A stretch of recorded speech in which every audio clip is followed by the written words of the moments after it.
नमस्कार, जय हिंद दोस्तों। आप सभी का एक बार फिर से स्वागत है सर्व ज्ञान discover new things learning platform पर। आज की इस वीडियो में हम बात करने वाले हैं भारतीय इतिहास पार्ट 1 के कुछ महत्वपूर्ण प्रश्नों के बारे में।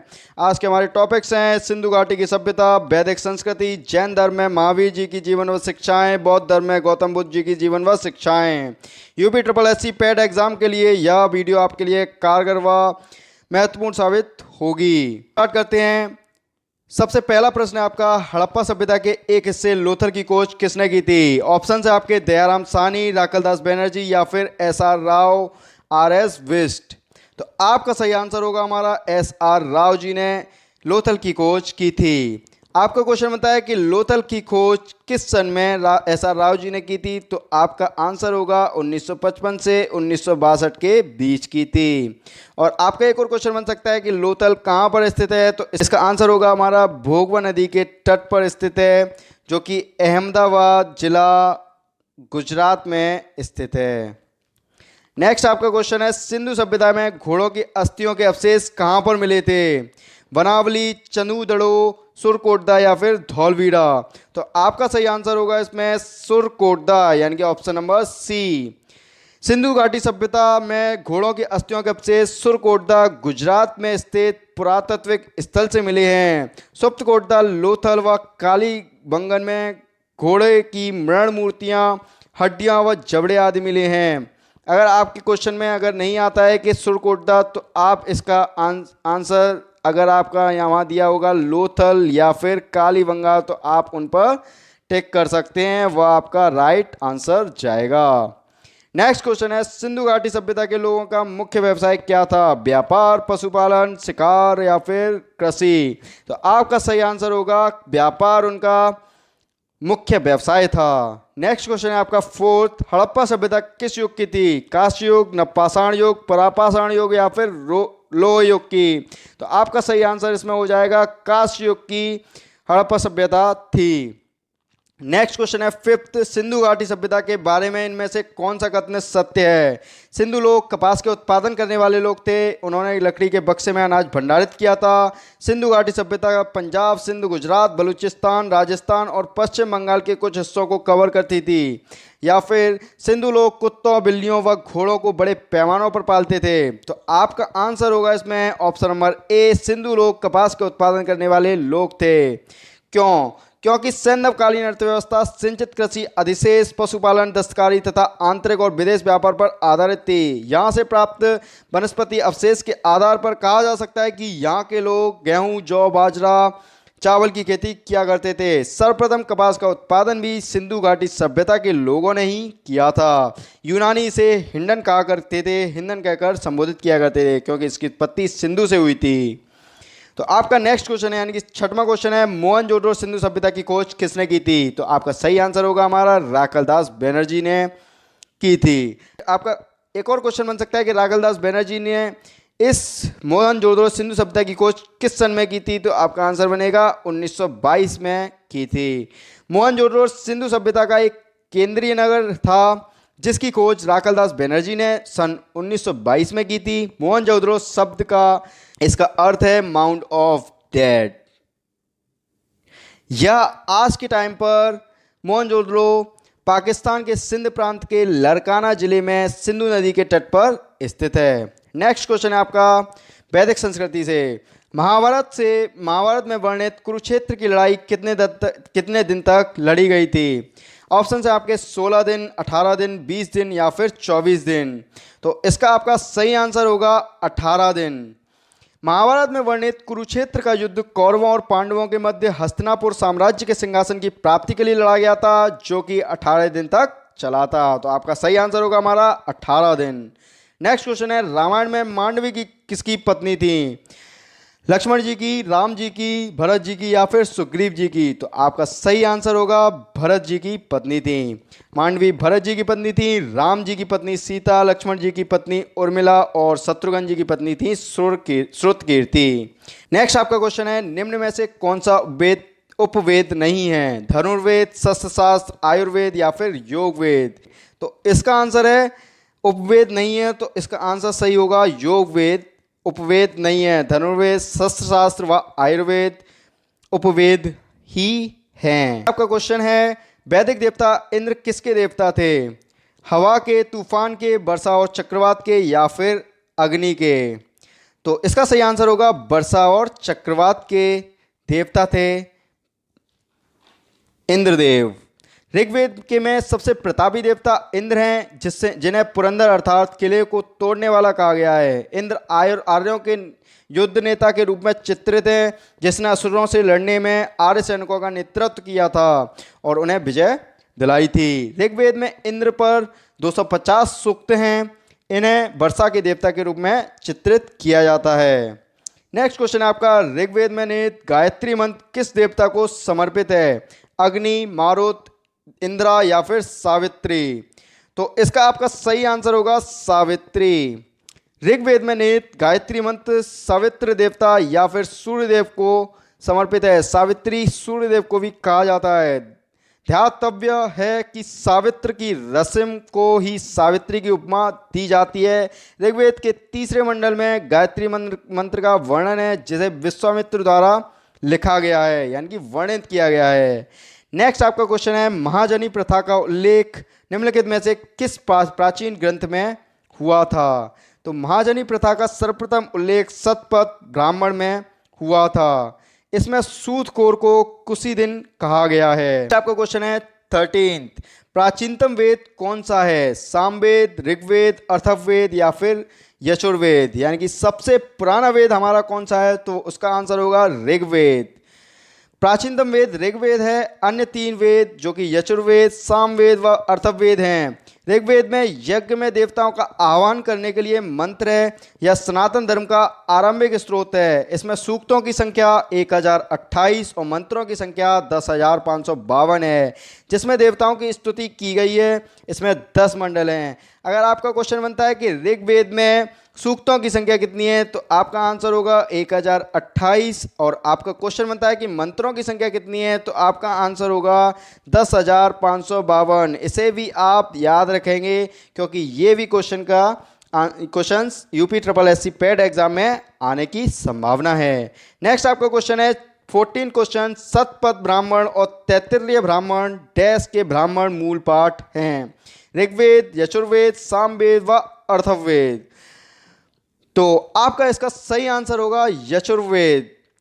यजुर्वेद क्यों होगा? शतपथ ब्राह्मण और तैत्तिरीय ब्राह्मण यजुर्वेद के ब्राह्मण मूल पाठ हैं। शुक्ल यजुर्वेद के रचयिता वात्सायनी के पुत्र याज्ञवल्क्य माने जाते हैं। नेक्स्ट आपका क्वेश्चन है 15, वेदों के गद्य प्रकरण क्या कहलाते हैं? ऑप्शन है आपके उपनिषद, साहित्य, ब्राह्मण या फिर आरण्यक? तो इसका आपका सही आंसर होगा ब्राह्मण। नेक्स्ट आपका क्वेश्चन है, पंचगव्य में निम्नलिखित में से क्या सम्मिलित नहीं किया जाता है? गाय का दूध, गाय का घी, गाय का गोबर व तुलसी? तो इसका आपका सही आंसर होगा तुलसी। गाय के दूध, दही, घी, मूत्र व गोबर से निर्मित पदार्थ पंचगव्य कहलाता है। आयुर्वेद में से औषधि की संज्ञा दी गई है। तुलसी पंचगव्य का हिस्सा नहीं है। तो आपका नहीं का आंसर आ रहा है, तो इसमें आंसर आपका टिक होगा तुलसी। नेक्स्ट क्वेश्चन है आपका 17, बोध गया एक महत्वपूर्ण बौद्ध तीर्थ केंद्र क्यों है? सही आंसर होगा क्योंकि गौतम बुद्ध ने यहाँ पर ज्ञान प्राप्त किया था। नेक्स्ट आपका क्वेश्चन है, ज्ञान प्राप्त करने के बाद गौतम बुद्ध को किस रूप में जाना जाने लगा? जिन, बुद्ध, ज्ञान या बोधि? तो आपका यहाँ पर सही आंसर होगा बुद्ध।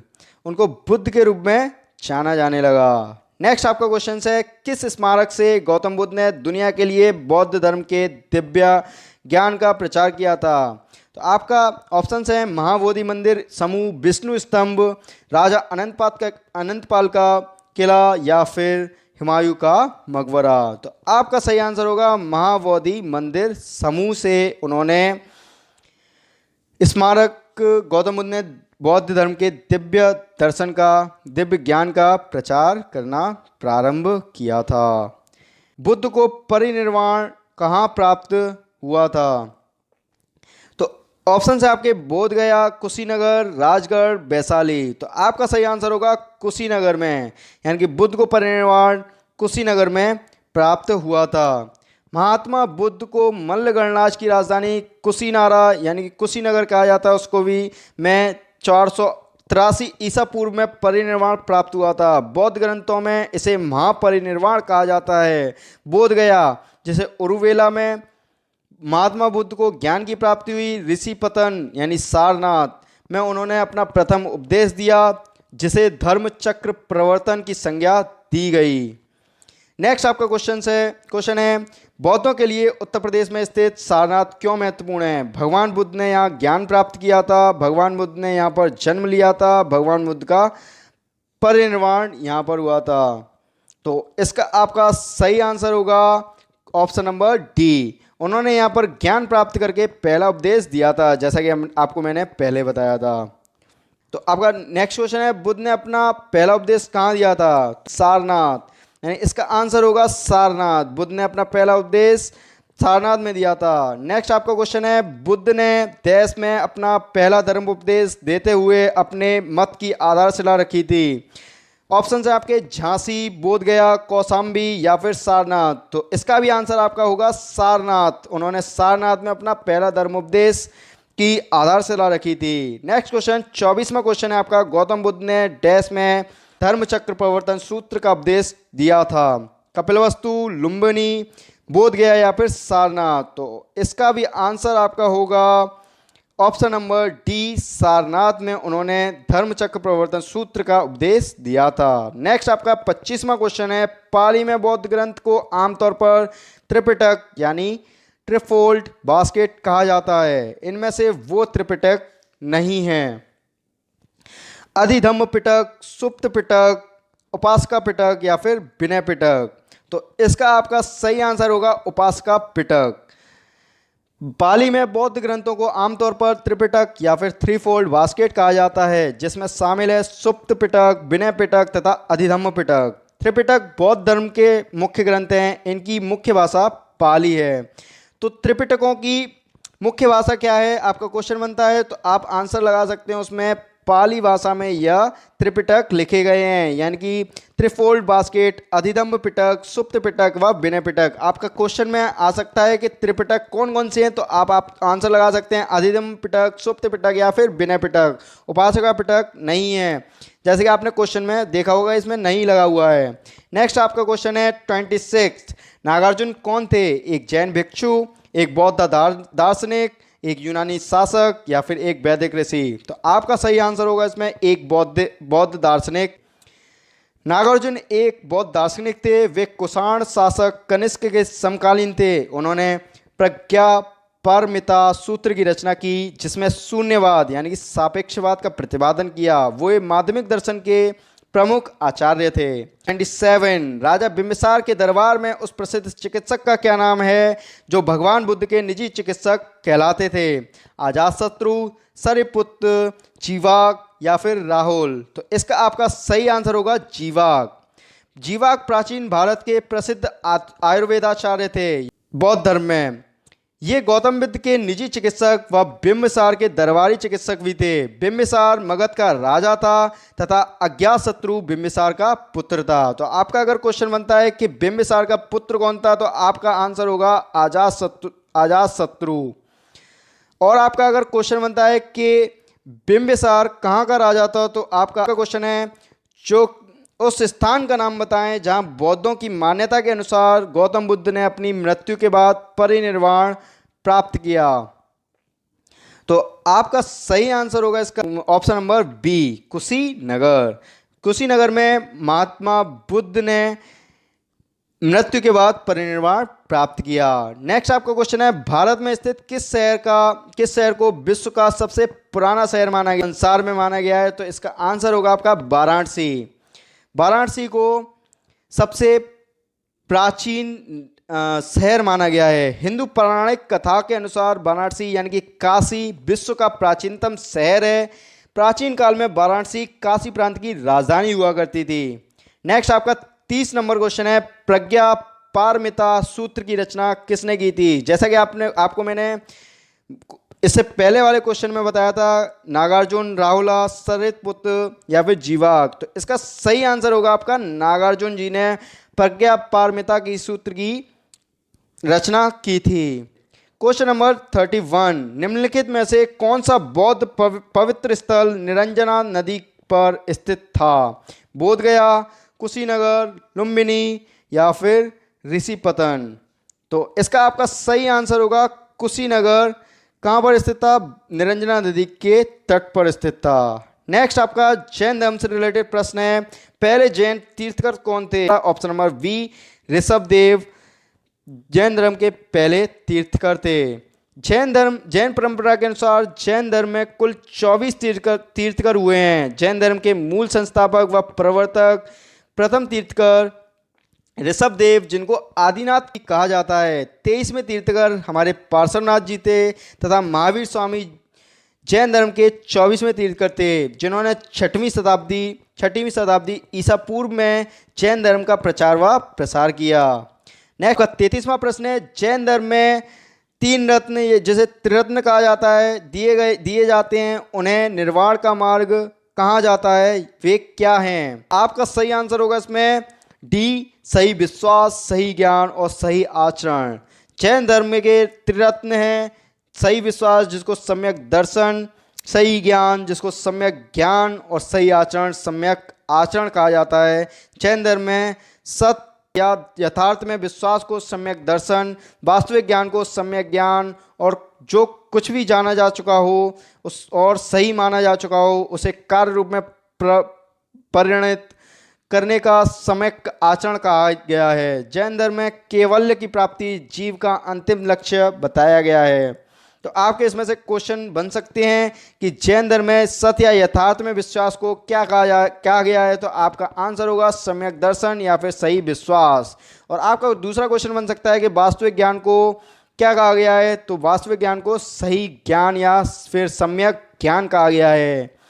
और इन सभी को सच माना जा चुका है, उसे कार्य रूप में परिणत करने को क्या कहा गया है? तो इसका सही आंसर होगा आपका सम्यक आचरण कहा गया है। नेक्स्ट आपका क्वेश्चन है 34, तो इसका आपका सही आंसर होगा 24वें और अंतिम तीर्थकर हमारे महावीर जी थे। नेक्स्ट आपका 35 नंबर क्वेश्चन है, मनुष्य जीवन का सर्वोत्तम ध्येय है कैवल्य, जिसका अर्थ है इच्छाओं पर विजय पाना, दूसरों की सेवा करना, दूसरों को शिक्षा देना या फिर दूसरों का अनुसरण करना।